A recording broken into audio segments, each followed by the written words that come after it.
اشرح لي صدري ويسر لي أمري واحلل عقدة من لساني يفقهوا قولي واجعل لي وزيرا من أهلي أما بعد.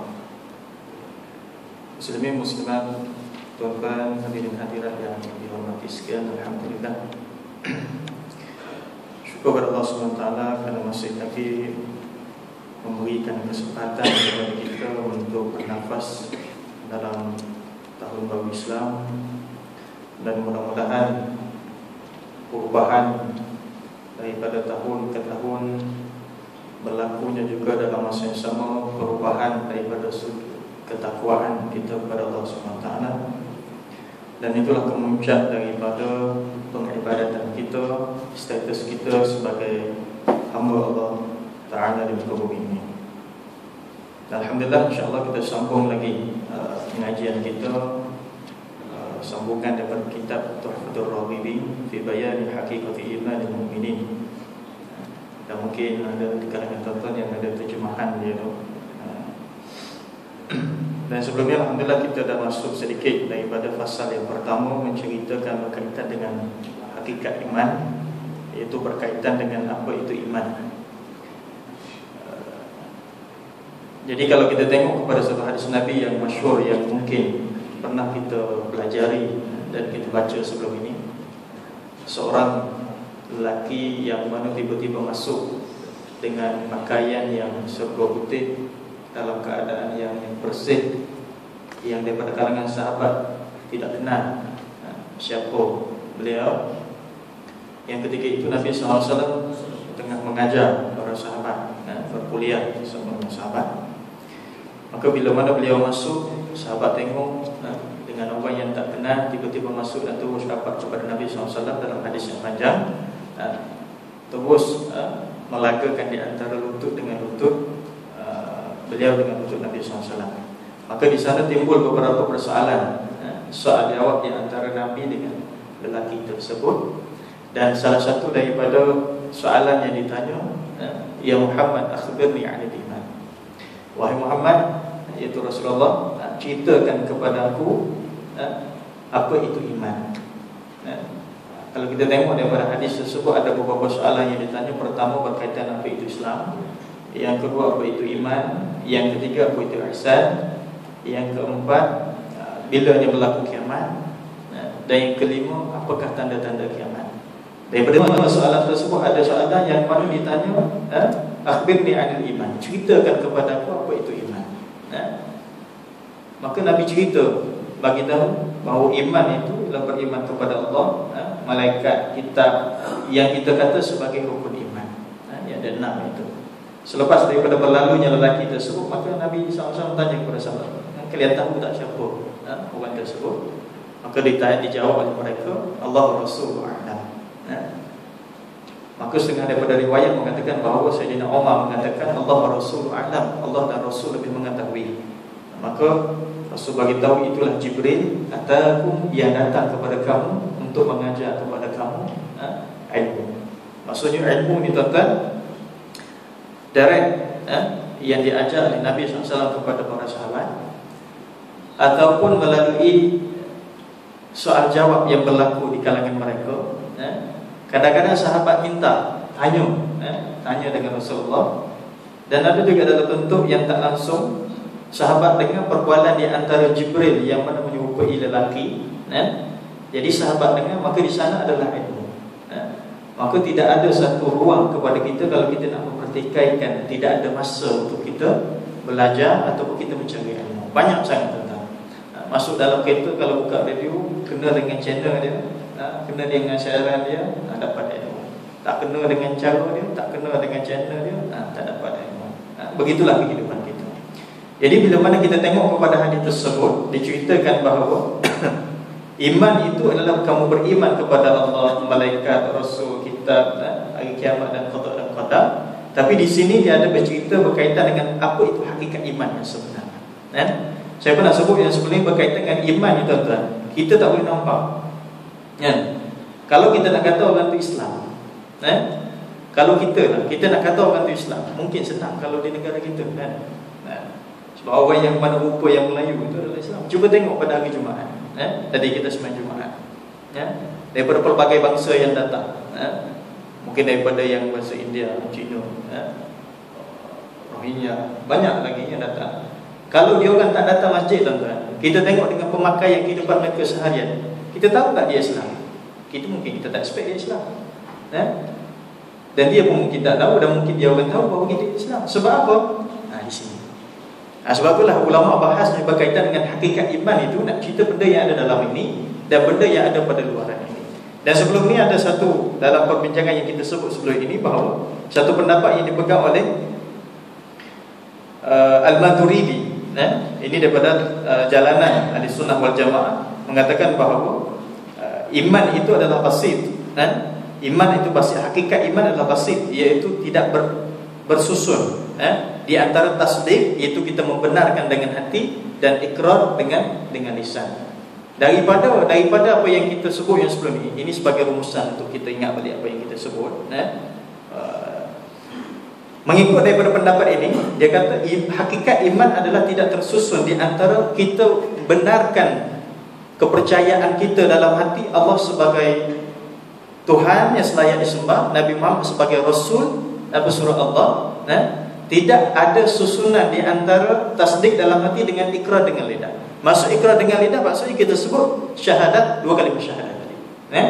Jadi daripada pendapat ini dia kata, kalau sekiranya orang tersebut dia tak mengucap 2 kalimah syahadat, tetapi dalam hati ini dia percaya bahawa Allah itu sebagai Tuhan dan Rasul SAW sebagai pesuruh Allah dan Nabi yang terakhir, tetapi pada mulut dia tidak ikrar, tak lafaz syahadat, dia adalah Islam di sisi Allah Ta'ala. Dan kalau dia mati macam mana? Dia mati, syurga itu layak untuk dia. Tetapi bagi kita yang mana kita tengok dia itu tak ikrarkan dengan lidah, tak ikrar dengan lidah, tak lafaz dengan syahadat, hati dia memang kita tak tahu, hati dia dengan Allah Ta'ala, tapi kita tak tengok dia ikrar dengan lidah, maka kita tak boleh laksanakan tuntutan Islam ke atas diri dia. Contoh, walaupun dalam hati dia percaya bahawa Allah Tuhan, Nabi Muhammad sebagai Rasul, tapi dia tak lafaz dengan lafaz syahadat, kalau dia meninggal macam mana, kita tak boleh uruskan sebagaimana proses kematian sebagaimana orang Islam. Kan kita tengok beberapa kes yang berlaku beberapa tahun yang sebelum ni, orang yang mana daripada kalangan yang bukan Islam dan masuk Islam, bila mana dia mati, ada perbuatan di antara yang mana yang kata dia dah masuk Islam, ada keluarga kata tak masuk Islam. Sebab apa? Sebab ni ikrar dengan lidah. Kalau orang dengar bahawa dia lafaz syahadat, maka dia dah Islam. Tapi saya tak tengok dia sembahyang. Dia sembahyang tak sembahyang lain cerita, tuan-tuan. Sebab tu kita bukan menghukum, kita bukan nak hukum direct kepada orang tu sendiri. Kalau orang tu tak sembahyang, kita nak kata bahawa dia tu orang yang bukan Islam.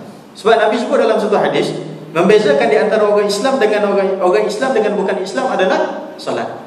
Kalau kita pegang dengan hadis ini, orang yang tak sembahyang adalah orang yang bukan Islam. Maka ulama ini dia tengok kepada hadis-hadis yang pelbagai, maka dia rumuskan. Orang yang tak sembahyang itu kena tengok dia punya alasan dia. Dan kita kena tanya dia. Sebab tu kita tak boleh terus untuk menghukum dia.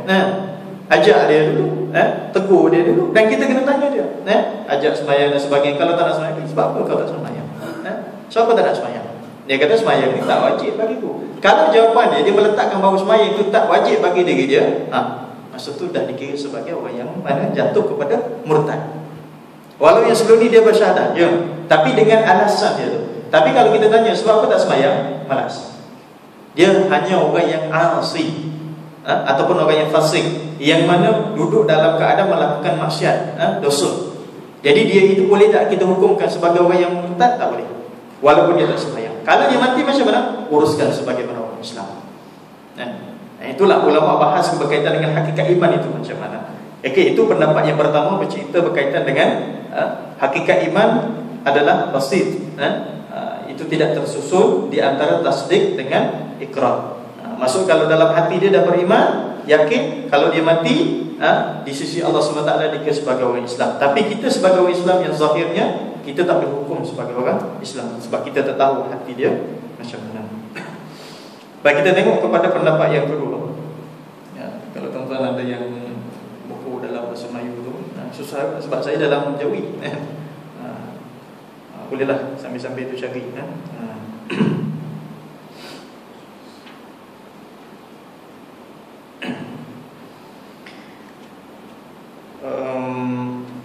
Masih lagi dalam fasa yang pertama.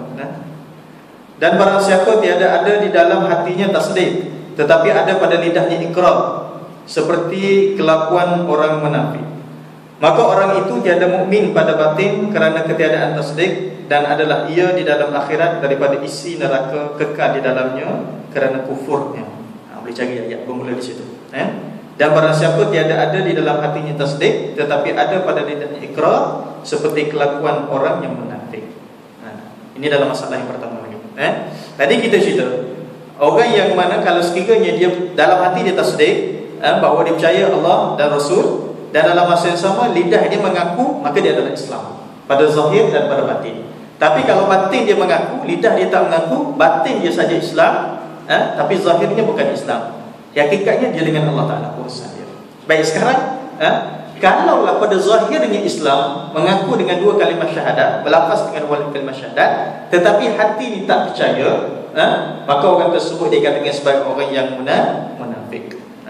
Maka orang munafik ini tempat dia adalah neraka jahanam. Neraka. Sebab apa? Sebab kekufuran dia. Kufur dia. Masih lagi dalam masalah pendapat yang pertama tadi. Baik. Orang munafik, sikit tuan-tuan saya nak sebut. Kita tak boleh terus menghukum seseorang itu adalah munafik.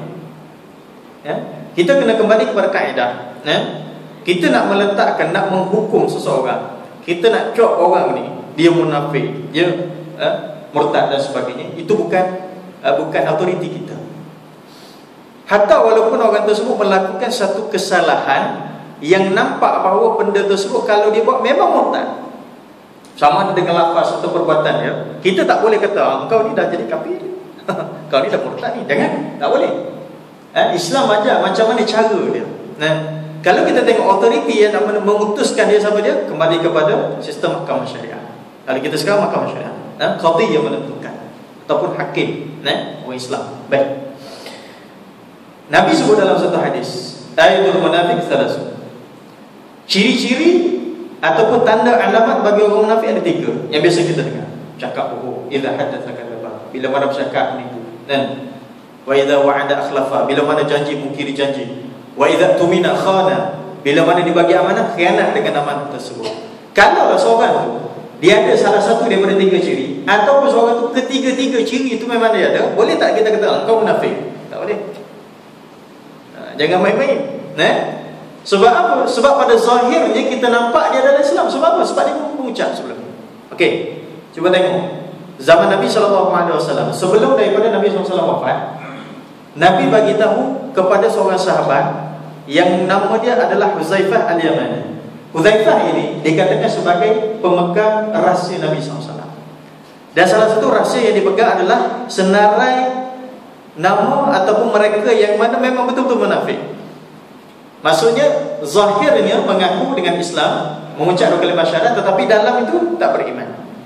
Nabi bagi tahu kepada Huzaifah. Baik, bila mana Nabi wafat, orang yang ikut Huzaifah adalah Sayyidina Umar. Sebab apa? Dia nak tahu siapa yang munafik dan siapa yang tak munafik. Maka dia tengok, kalau ada kematian, kalau Huzaifah sembahyang, maksudnya sembahyang jenazah, maka Umar akan sembahyang.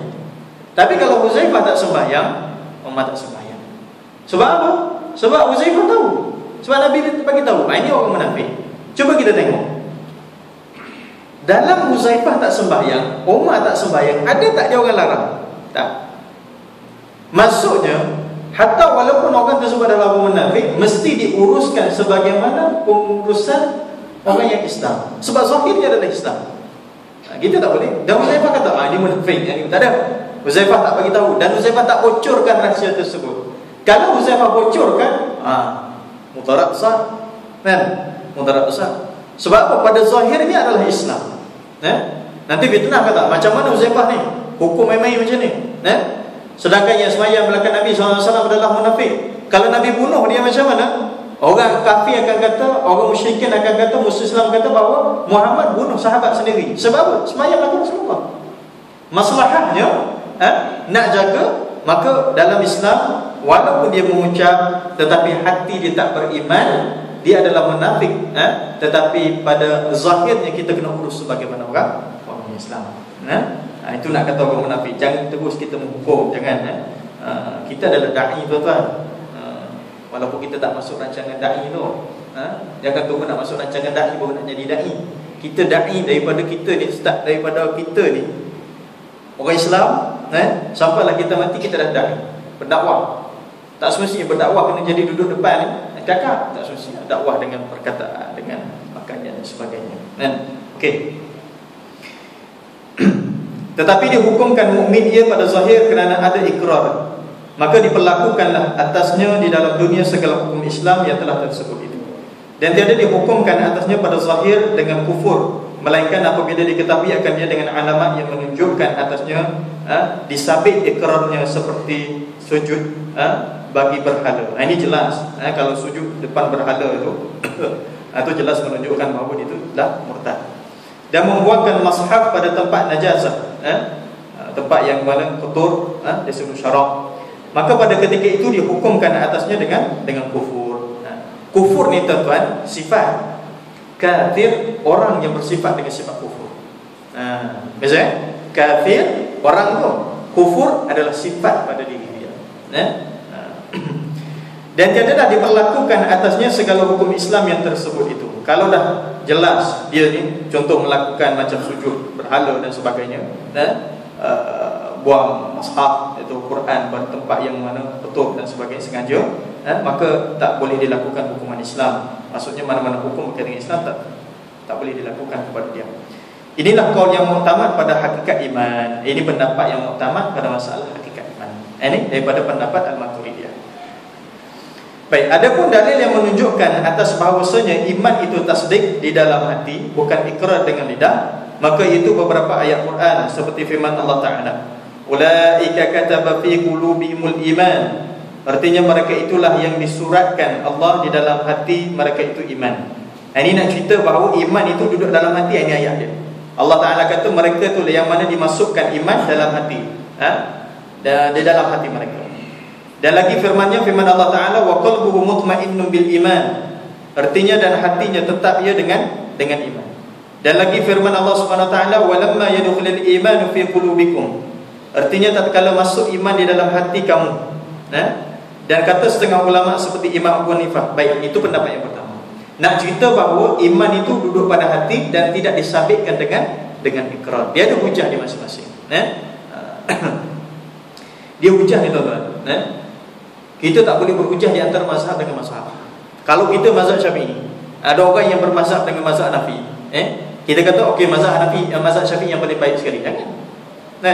Kalau kita mazhab Hanafi, kita tengok orang mazhab Hambali, mazhab Maliki atau mazhab Syafi'i, kita kata mazhab aku yang paling baik sekali. Tak boleh. Sebab apa? Setiap mazhab dia ada dia hujah dia sendiri. Sama juga dalam dunia sekarang. Kalau kita ada hujah, jangan kita condemn orang lain. Tengok situasi zaman sekarang. Saya sebut benda ni sebab apa tuan-tuan? Banyak diviralkan dengan mereka-mereka yang berhujah, kadang-kadang condemn ulama-ulama yang sebelum ni. Kita pegang dengan satu kata-kata hikmah daripada salah seorang daripada ulama Allah yarham, meninggal dah, ulama di Indonesia, dah lama dah meninggal, Syekh Mubarak, Syekh Abdullah Al-Mubarak. Banyak dia punya nasihat, dia mengarang kitab dan tulis banyak nasihat-nasihat untuk kita. Salah satu nasihat dia kata macam mana? Kamu akan lihat di akhir zaman, ulama akan bertelagah sesama ulama. Ulama akan bertelagah sesama ulama.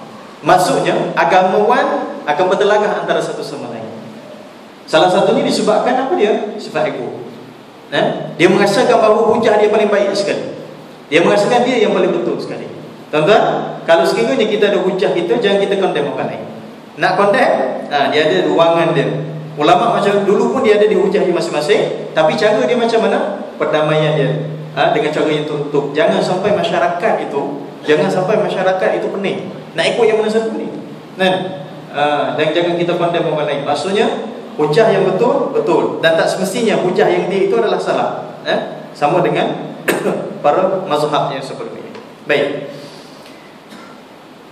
Dan kata setengah ulama seperti Imam Abu Hanifah dan jamaah daripada Asy'ariyah, maksudnya satu sekumpulan yang ramai daripada Asy'ariyah, bahwasanya hakikat iman itu murakkab, artinya bersusun daripada dua perkara. Pertama, tasdik hati akan yang tersebut itu, kedua ikrar lidah dengan dua kalimah syahadah. Lepas ni saya buat rumusan insya-Allah. Sambil-sambil itu kita sebut. Memang susunan dia kadang-kadang susah kita nak faham. Pendapat yang pertama tuan-tuan dengar. Pendapat yang pertama daripada Al-Maturidiyah, dia kata macam mana? Hakikat iman adalah basit. Maksudnya basit tidak tersusun di antara dua benda, tasdik dengan hati dan ikrar dengan lidah. Maksudnya tak sekali.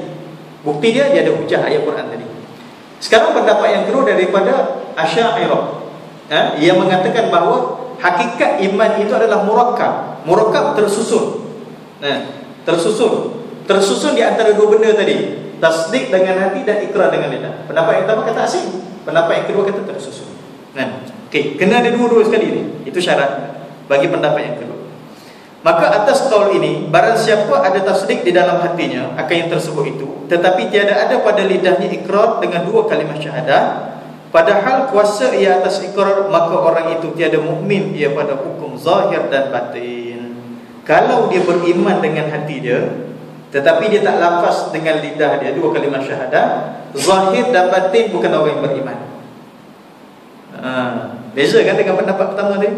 Pendapat pertama kata, kalau dia ini pada zahir, pada batinnya adalah beriman, tapi dia tak lafaz, dia dikira beriman di sisi Allah Ta'ala. Maksudnya batin dia adalah beriman. Itu pendapat pertama. Pendapat kedua tak? Syarat dia mesti dua-dua. Kalau dua-dua ini, baru dia jadi zahir dengan batin. Kalau dia beriman zahir, tapi batin dia pada batin, tapi zahir tak, dikira zahir dan batin tidak beriman. Maka tiadalah ia daripada isi syurga, hanya adalah ia daripada isi neraka, kekal di dalamnya selama-lamanya. Ini pendapat yang kata kalau sekiranya walaupun dia percaya tapi tak mengucap dua kalimah syahadah, dikira sebagai orang yang mana bukan Islam, masuk neraka. Allah Ta'ala baik Tuhan. Kemurahan Allah Subhanahu Wa Ta'ala,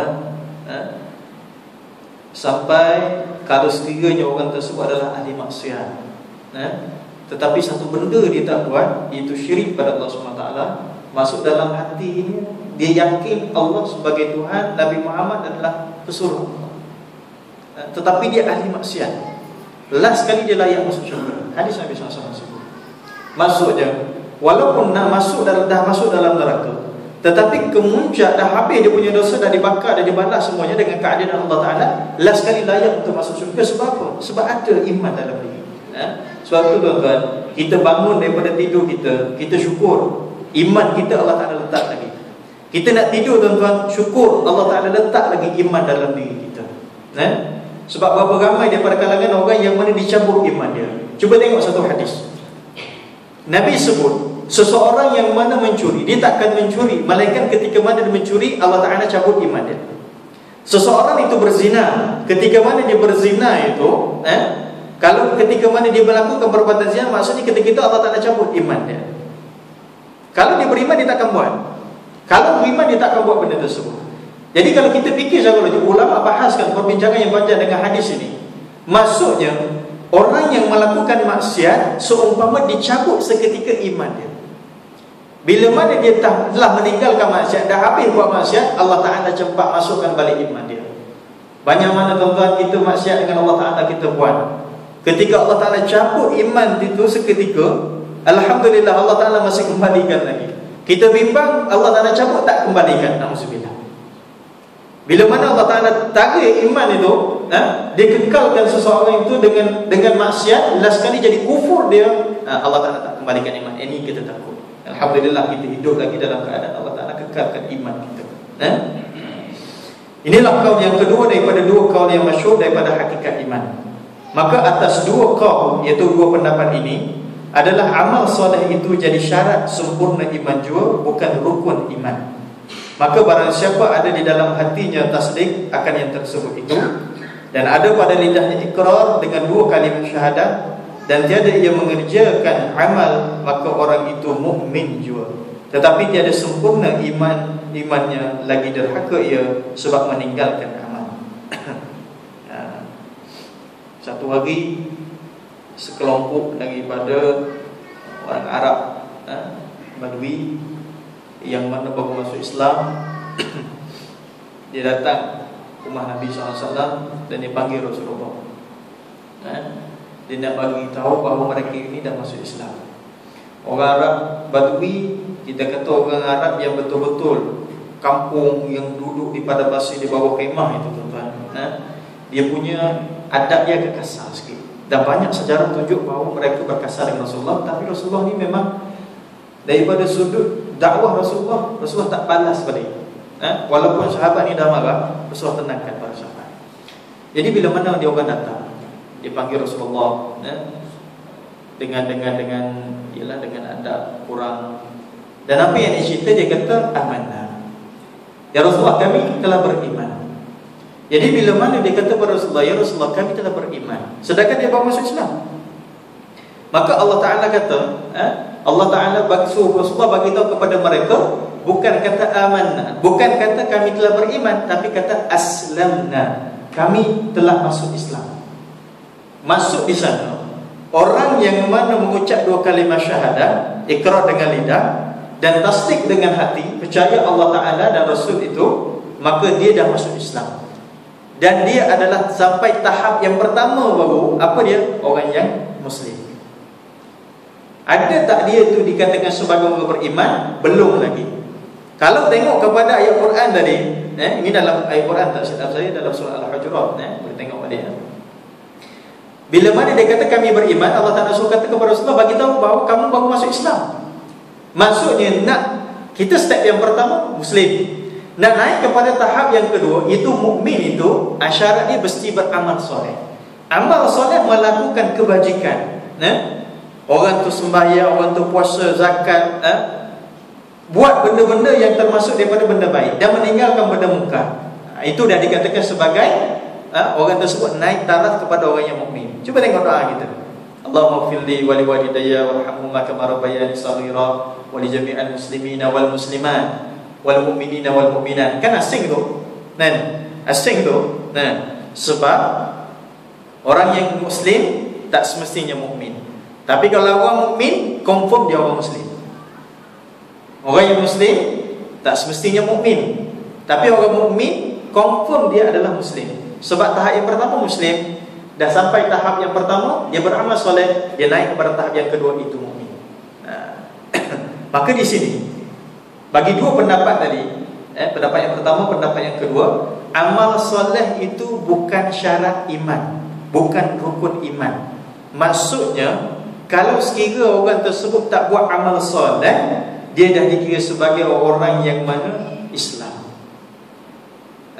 Dan setengah ulama kata dia orang yang mukmin, tetapi tak sempurna lagi iman dia.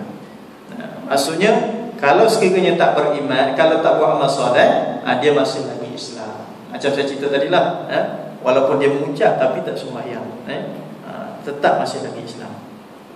Tapi jangan kita rasa selesa, tak apalah, yang penting aku Islam, jangan. Walaupun tak buat amal soleh, tapi aku masih Islam, jangan. Yang penting amal soleh itu mesti diteruskan. Maka barang siapa ada di dalam hatinya tasdik akan yang tersebut itu, dan ada pada lidahnya ikrar dengan 2 kalimah syahadah, dan tiada ia mengerjakan amal, maka orang itu mukmin juga, tetapi tiada sempurna imannya, lagi derhaka ia sebab meninggalkan amal. Jika sebagai derhaka, anak derhaka ni macam mana? Anak derhaka bila mana mak ayah suruh, dia tak buat. Mak ayah larang, dia tak tinggal. Ataupun dia menyebabkan mak ayah ni terasa hati, itu anak derhaka. Kalau orang yang derhaka pada pandangan Islam, daripada sudut dia dengan Allah Ta'ala, Allah suruh dia tak buat, Allah larang dia tak tinggal, ini orang dikira sebagai derhaka dengan Allah Ta'ala.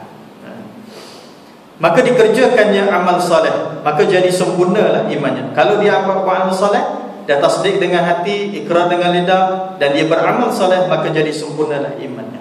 Tetapi jikalau ada ia mengerjakan pekerjaan yang mengkafirkan, seperti sujud bagi berhala dengan ikhtiarnya, yakni dengan usahanya, maksud dengan sengaja dia sujud, atau membuangkan mushaf pada segala tempat yang cemar, iaitu tempat yang kotor, najasah, dengan ikhtiarnya, dengan usaha dia, atau mengata kalimah kufur atau bagian sebagainya daripada perkara yang mengkafirkan yang lagi akan datang kenyataan, maka orang itu jadi kafir. Walaupun tak mengucap, walaupun dalam hati ini dah beriman, walaupun buat amal soleh, tapi buat juga benda yang menyebabkan akidah rosak, maka jatuh status dia kepada kafir. Dan jika ditakdirkan ada baginya ikrar dan tasdik dan amal sekalipun, walaupun dah cukup ikrar ada, tasdik ada, amal dah buat, tapi buat amal menyebabkan rosak akidah dia, jatuh kepada kafir, murtad dia. Dari kerana bahawasanya syarak menjadikan ia akan pekerjaan yang tersebut itu alamat takzib, artinya tanda mendustakan Nabi pada tiap-tiap barang yang datang ia dengan dia daripada agama, maka jadi batallah pada syarak ikrarnya. Perbuatan dia itu menunjukkan dia itu mendustakan apa yang dibawa oleh Nabi SAW, maka terbatallah lafaz ikrar dia dua kalimah syahadat tadi. Sebab tu tuan-tuan, mazhab Syafi'i bila mana kita ni lahir daripada orang yang mana mak ayah kita Islam, tak syarat dan tak wajib untuk mak ayah bila mana anak dia balik, kita kena mengajar mengucap. Ingat tak, mak ayah kita ajar mengucap bila mana kita balik. Mungkin masa kita kecil-kecil kan. Maksudnya dalam mazhab Syafi'i tak wajib. Bila mana seorang anak kita dah balik, cukup syarat dia mukallaf, sebagaimana orang mukallaf, iaitu balik dan berakal waras, kita wajib mengajar dia dua kalimah syahadah? Tak, dalam mazhab Syafi'i tak perlu, tak wajib. Cukup dengan dua kalimah syahadah tersebut dilafazkan dalam tahiyat yang dibaca dalam sembahyang. Sebab tu Nabi kata, umur 7 tahun ajar sembahyang, umur 10 tahun kalau tak sembahyang boleh rotan. Sebab apa? Dalam sembahyang tersebut ada dua kalimah syahadah. Tetapi bagi mazhab Maliki, kalau sekiranya anak tersebut dah lahir daripada kedua-dua mak ayah tu dah Islam, wajib sekali diajar kepada anak tersebut bila mana dah jadi mukallaf. Sampai balik, bila mana cukup umur balik, maka wajib diajar dia dengan dua kalimah syahadat. Mesti dituturkan balik benda tersebut. Ini nak cerita bahawa dua kalimah syahadat adalah ikrar kita. Alhamdulillah kita lafaz, tiap-tiap hari dengan dua kalimah syahadat tersebut. Cuma kalau boleh perbanyakkanlah dengan la ilaha illallah. Sebab ulama pesan kepada kita, ada lebih kurang lebihnya 20. Sebenarnya banyak lagi, kasarnya 20 perkara yang menyebabkan akidah tersebut rosak. Masuk ikrar lafaz syahadah dia terbatal. Yang mungkin kita buat dalam keadaan tak sedar tu nak macam mana kan. Tapi Nabi pesan perbarukan iman, maksudnya perbanyakkan dengan disebutkan la ilaha illallah. Perbanyakkan kita bersyahadat. Sebab tu lafaz la ilaha illallah tuan-tuan, power. Lafaz dia tu power. Sebab Nabi pernah tawarkan kepada seorang sahabat, kamu nak tak aku bagi satu zikir yang power sekali? Maksudnya yang daripada banyak-banyak zikir itu, yang ini yang paling hebat sekali. Kalau kita tengok tuan-tuan, zikir tak terbuat kita. Cuba buka kitab Al-Azkar Imam Nawawi, disebut jenis-jenis zikir dia, ya Allah. Kadang-kadang kita tak terbuat. Subhanallah walhamdulillah wa la ilaha illallah wallahu akbar. Ada la haula wala quwwata illa billahil aliyil azim. Banyak lagi dengan zikir-zikir lagi. Bila mana Nabi tawarkan dengan sahabat tersebut, sahabat kata nak. Apa dia? La ilaha illallah. Itu zikir yang paling hebat sekali. Zikir yang paling power sekali. So kita perbanyakkanlah zikir la ilaha illallah. Saya ingat ada ulama bagi tahu, dia kata macam mana? Tuan-tuan, kita jangan rasa senang. Aku dah kira sebagai sembahyang tak tinggal, alhamdulillah. Aku dah jemaah aku tak tinggal, aku baca Quran, aku tahajud tak tinggal. Kita jangan rasa selesa bahawa kita ini akhir nanti akan senang untuk mengucapkan kalimah syahadat. Bukan suuzon dengan Allah, bukan.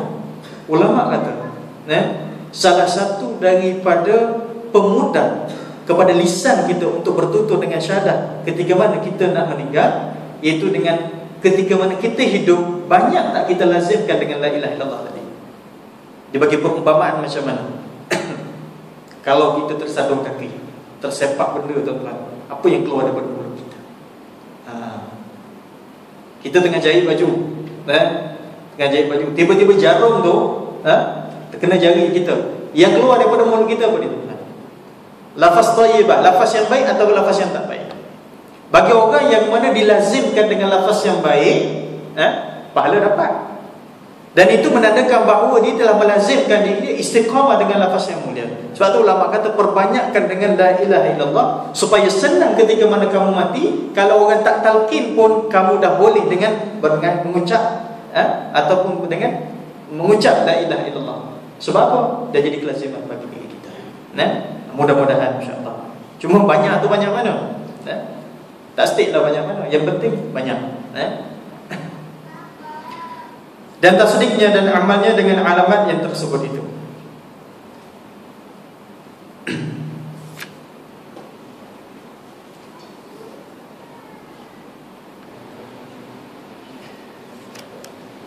Jadi walaupun sekiranya kita kata dah beriman pada lisan dia dan juga tasdik dengan hati dia dan beramal soleh, tetapi melakukan perkara yang menyebabkan jadi murtad, maka akan jatuh status dia kepada orang yang kufur kepada Allah Subhanahu Wa Taala. Tetapi jika diketahui bahawa sujudnya itu tiada kerana membesarkan dia, kalau sekiranya seorang tu kita nampak dia duduk depan berhala, tapi dia bukan sebenarnya hakikat dia sembah berhala tersebut, contoh dan tiada kerana i'tiqadkan uluhiyah, padahal adalah hatinya tetap dengan tasdik. Pada zahir nampak dia buat seumpama dia sembah berhala, buat benda yang menyebabkan jatuh murtad. Tetapi hati dia macam mana? Hati dia beriman. Walaupun aku buat macam ni, tapi aku masih lagi Allah sebagai Tuhan, Nabi Muhammad sebagai Rasul. Ada ke Allah Alam? Kalau ada, maka tiadalah dihukumkan atasnya dengan kufur pada batin, hanya dihukumkan atasnya dengan kufur pada zahir kecuali. Batin dia adalah Islam, tetapi pada zahir dia adalah kufur. Maksud dia dengan Allah SWT. Kita dah nampak, okey, uruskan sebagaimana proses dia, prosedur dia, kembali kepada qadi untuk hukumkan macam mana. Maka pada ketika itu, kalau dah nampak macam tu, dikira sebagai orang tersebut zahirnya telah kufur pada Allah Ta'ala, tapi batinnya adalah Islam, dia dengan Allah Ta'ala. Maka tiadalah diperlakukan atasnya segala hukum Islam yang telah tersebut itu, sebab zahir dan bukan Islam. Demikianlah yang disebut oleh Syekh Ibn Hajar di dalam Tuhfah. Tuhfah ni kitab karangan Ibn Hajar, nakal daripada kitab Muwafiq dan syarah. Itu habis pendapat yang kedua. Pendapat yang ketiga, dan kata Mu'tazilah ni satu pendapat. Tuan-tuan, mazhab dalam akidah satu benda, mazhab dalam fiqh satu benda. Baik. Bila mana kita sebut mazhab dalam akidah ini, dia ada Ahlussunnah wal Jamaah, yang orang tengah kecoh sekarang dengan Syiah, apa lagi? Dia ada Jabariyah, dia ada Qadariyah, dia ada Mu'tazilah. Kita mudah-mudahan kita duduk dalam masih lagi kekal sebagaimana pegangan Ahlussunnah wal Jamaah yang betul. Yang mana bila mana Nabi cerita berlaku perpecahan di akhir zaman, sahabat tanya, habis macam mana Rasulullah? Nak buat macam mana? Kekalkan kamu di atas Al-Quran dengan Sunnah. Maksudnya ikut kepada jalanan yang betul. Jangan orang kata macam ni, sedangkan hujah Quran kata macam ni. Okey, ikut dengan Al-Quran dan hadis itu sendiri. Baik, satu pendapat Mu'tazilah. Mu'tazilah ni tuan-tuan, dia banyak pakai logik akal. Dan ada satu kaedah yang mana telah dibawa oleh orientalis, itu musuh Islam, yang last sekali telah diguna pakai oleh golongan Mu'tazilah. Sebab banyak sangat guna logik akal. Tapi tak semua pendapat daripada Mu'tazilah salah. Ada yang mana betul, ada yang salah. Salah pun banyak juga. Yang mana golongan orientalis, musuh Islam ini, dia cuba buat logik akal. Dia kata macam mana? Sesuatu yang mana tidak boleh kita kecapi dengan panca indera. Maksud tak nampak, tak boleh sentuh, tak boleh keciuman bau dia, tak boleh rasa, benda tersebut tak wujud. Ini formula dia. Formula daripada orientalis, sesuatu yang kita tak nampak, tak dengar, tak boleh sentuh, maksud tak rasa, tak boleh, tak ada ciuman, tak rasa bau dia dan sebagainya, benda tersebut tak wujud. Last sekali telah termasuk dia punya formula ini dalam pendapat dalam Mu'tazilah. Ini yang menyebabkan salah. Asalnya golongan orientalis cuba menafikan dengan kewujudan malaikat. Malaikat nampak tak? Tak. Boleh sentuh? Tak. Dengar? Tak dengar. Maksudnya dengan kecaman daripada panca indera, tak ada. Maka malaikat tak wujud. Kemuncak daripada dia nak menafikan kewujudan malaikat, dia nak menafikan kewujudan Allah. Allah boleh tak kita lihat? Tak ada, tak boleh nampak. Tak boleh dengar, kita dengar. Tak boleh kita rasa dan sebagainya. Maka daripada formula tersebut, asal nak menafikan malaikat, kemuncaknya nak menafikan kewujudan Allah SWT. Dan sedikit daripada kaedah ini telah termasuk dalam pendapat daripada Mu'tazilah. Itu yang bahaya. Baik, ini pendapat yang ketiga, Mu'tazilah. Walaupun pendapat ini tak boleh dipakai, tetapi pengarang kita bawa juga supaya kita dapat faham macam mana perbezaan dia. Pendapat daripada Mu'tazilah. Okey. Dan kata Mu'tazilah bahawasanya hakikat iman itu murakkab daripada 3 perkara.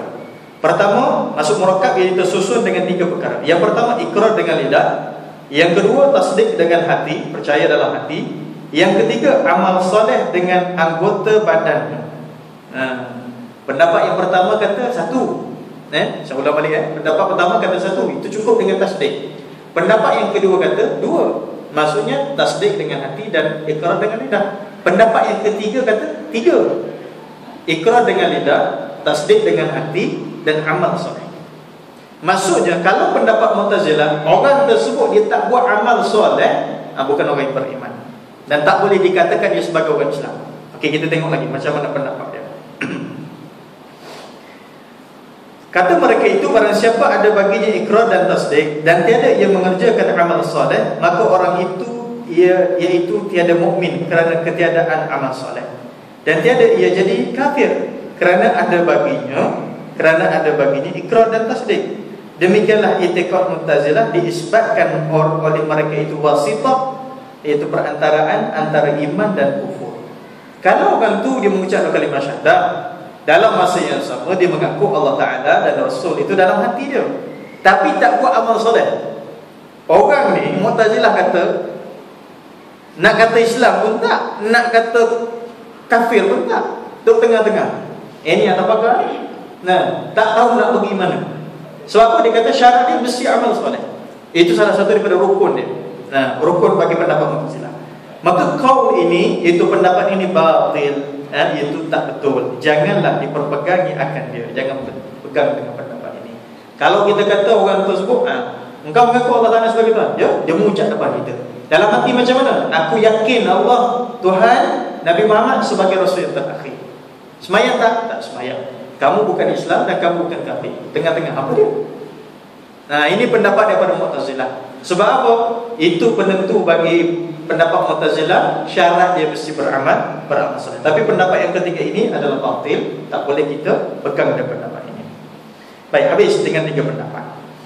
Soal, jika dikata orang, maksudnya sekiranya orang tanya bahawasanya iman pada mazhab jumhur fuqaha dan muhaddithin dan mutakallimin ulama kalam, itu ulama berkaitan dengan usuluddin, iaitu perhimpunan, hakikat iman itu perhimpunan yang 3 perkara yang tersebut itu.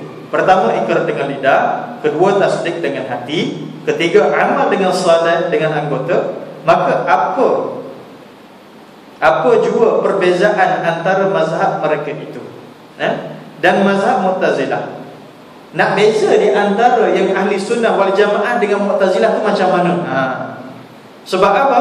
Yang ahli sunnah tadi dia kata macam mana? Ahli sunnah kata ikrar dengan lidah, tasdik dengan hati. Amal soleh itu adalah menyempurnakan imannya.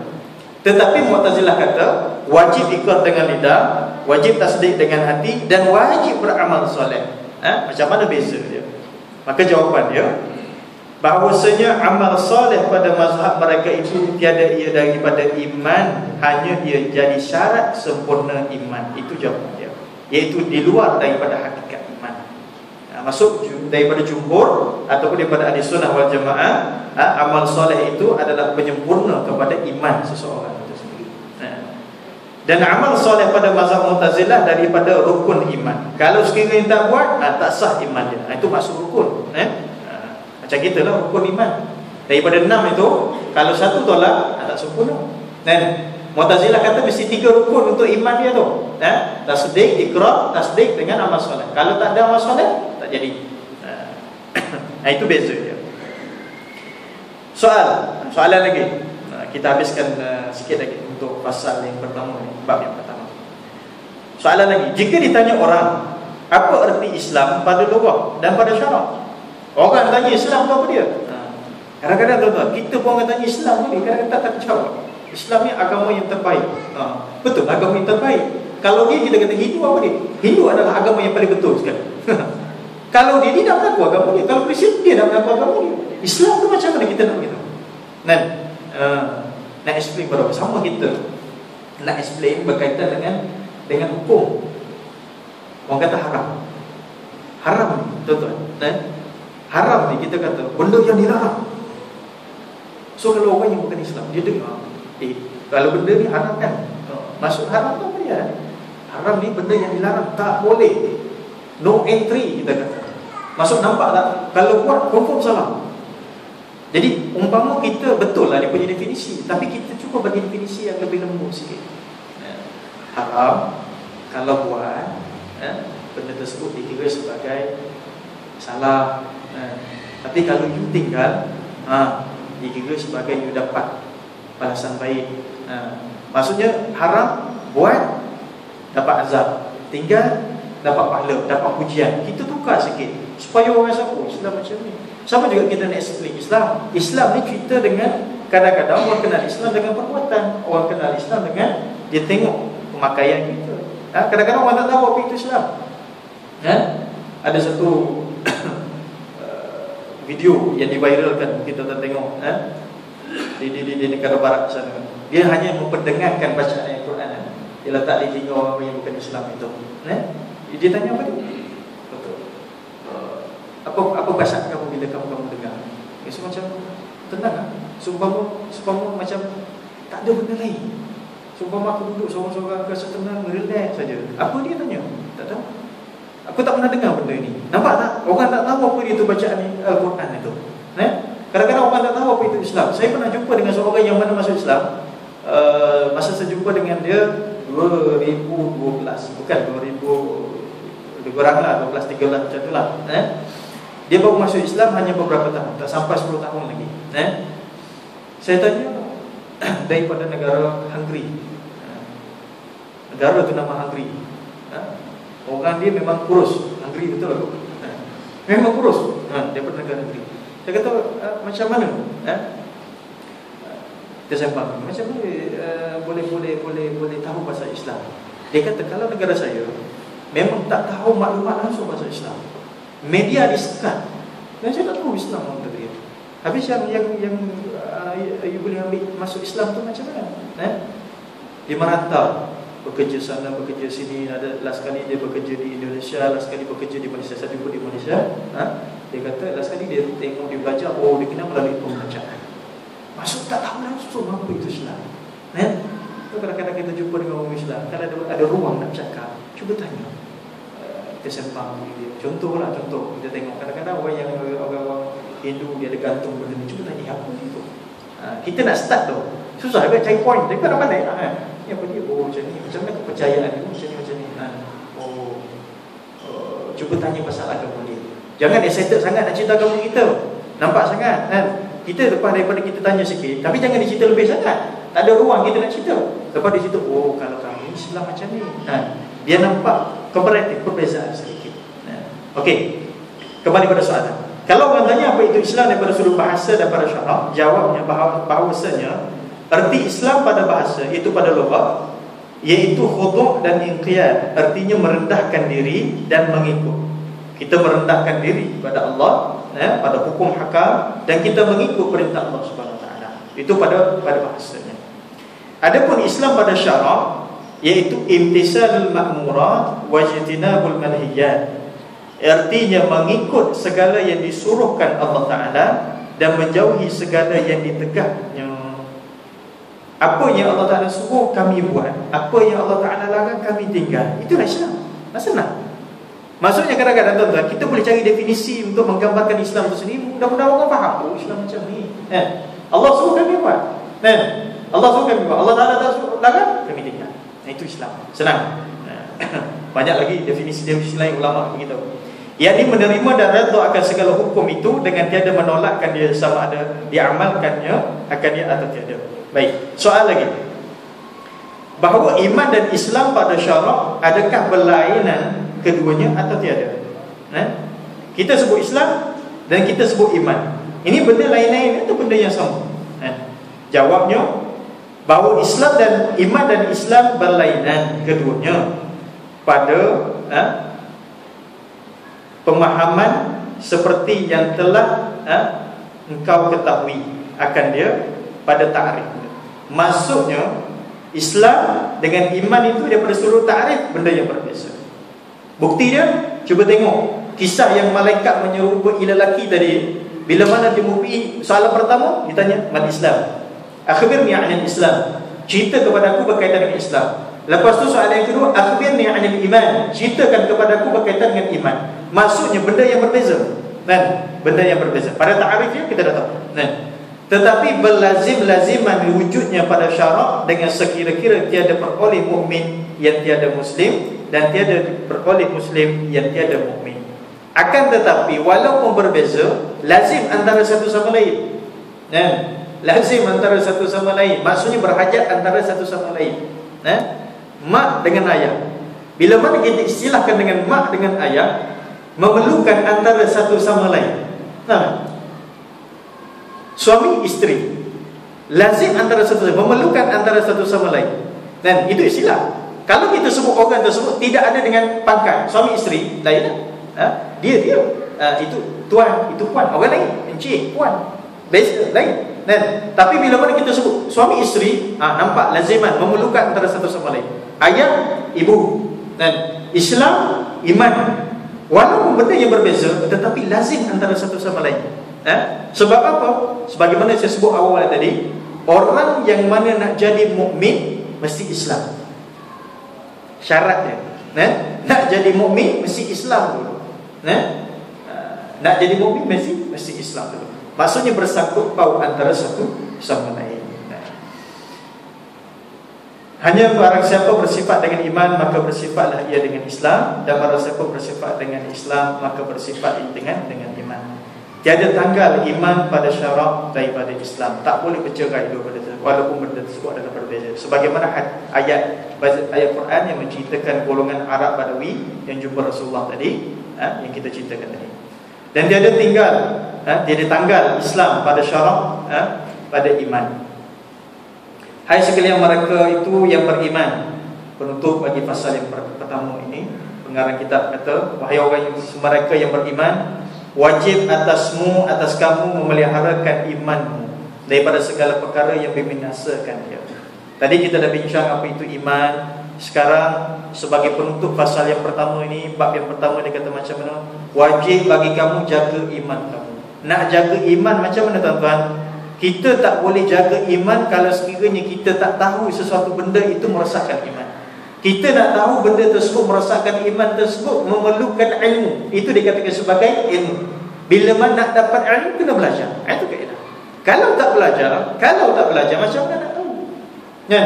Takkan selama-lamanya kita nak duduk dalam keadaan jahil. Nanti tuan-tuan, ada seorang ulama pernah bagi tahu. Saya ingat ini tahu awal tahun 2000.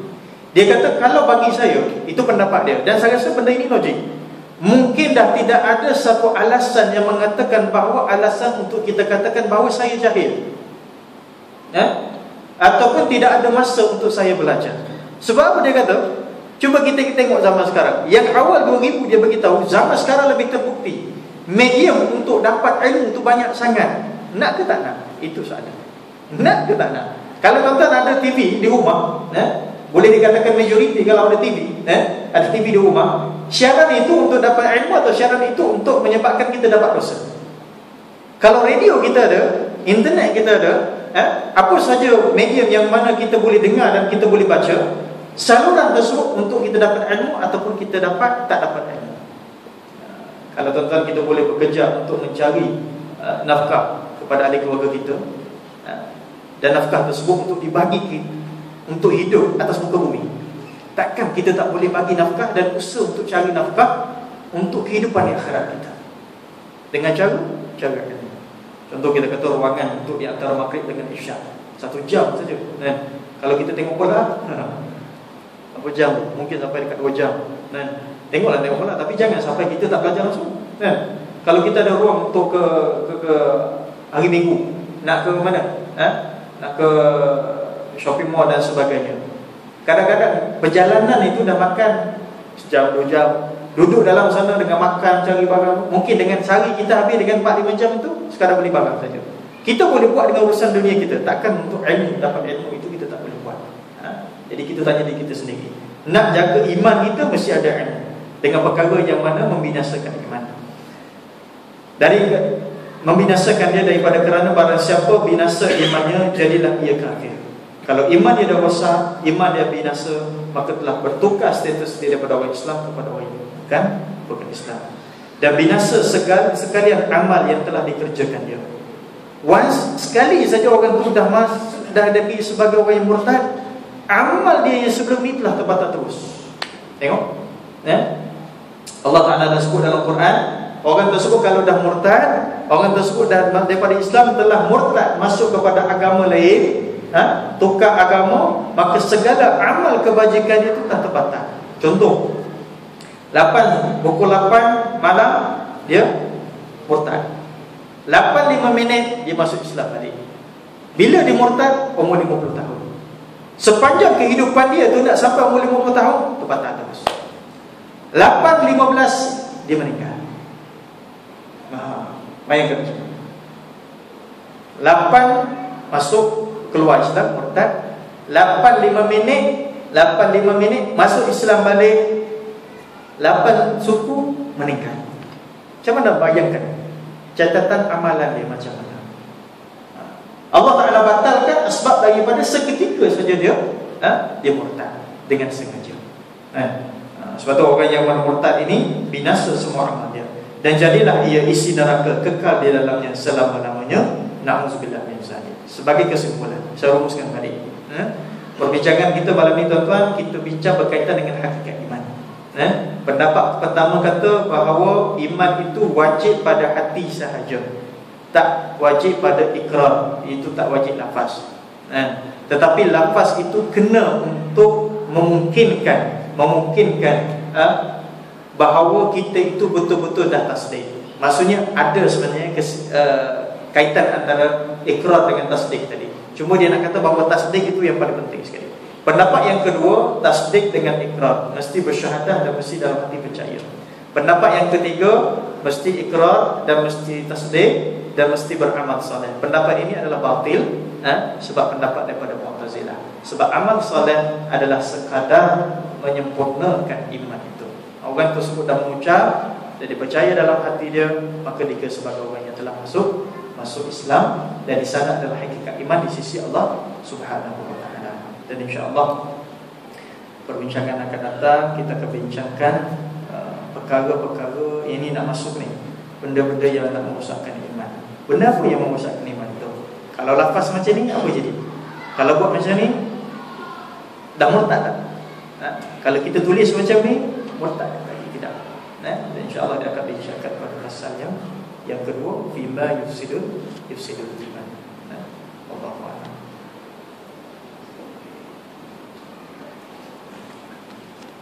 Bismillahirrahmanirrahim. Alhamdulillah, wassalatu wassalamu ala asyrafil anbiya'i wa sallim wa ala alihi ajma'in. Allahumma fa'alna bima 'allamtana wa 'allimna ma yanfa'una wa zidna ilman nafi'an. Rabbana atina fid dunya hasanah wa fil akhirati hasanah wa qina adzabannar. Alhamdulillahirabbil alamin. Assalamu alaikum.